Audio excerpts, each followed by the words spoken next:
پردلحان و نادرشاه جنگ.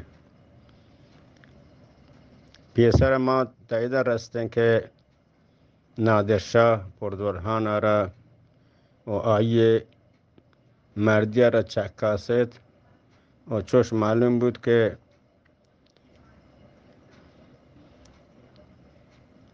پردلحان بلاهین همت والا و هوشمند مرد آیه را پهلی کود. همین سبب 2-3 ماه نادرشاه آیه را وتی گورا داشت، عزتی داد و رخصت کنگ وحده آیی پردلحان را سک باز داد و دهشت داتگ و اجازتی کتگ. وحده که نادرشاه پردلحان سرداری منت گوره پردلحان هم به آیی مدد و کمک کنگا چک و پد نبود.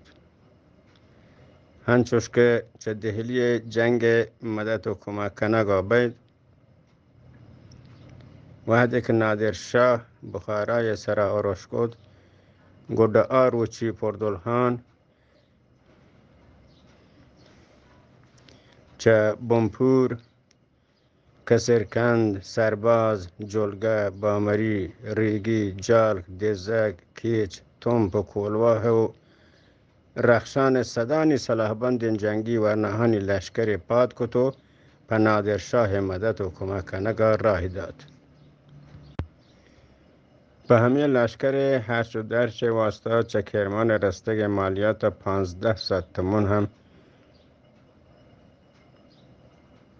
پردلحان دیگ بود و نادرشاه چه آگه ای مدد و کمک سک وش بود و ایشی عوضا آیه پردلحان را کلوا و پیدارگ دادند که ایشان تی میراسند.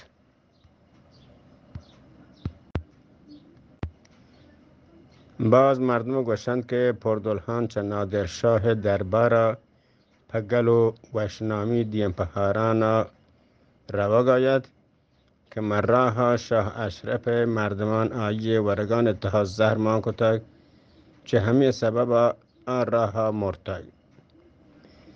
بله دیگه چیزی مردم هم گوشند که پردلحان لاپا درد بودتگ که چه همه درد وجه ها مراها مرتگ. نونگا پیشند که چه همه دوین چیزان یک که آیه مرگ نامدیگ بودتگ و 1740 چه ای دنیای شدتگ. سلامت و جاندره باتید. این می داستان جمعه دان کتید. سلامت و جاندره باتید.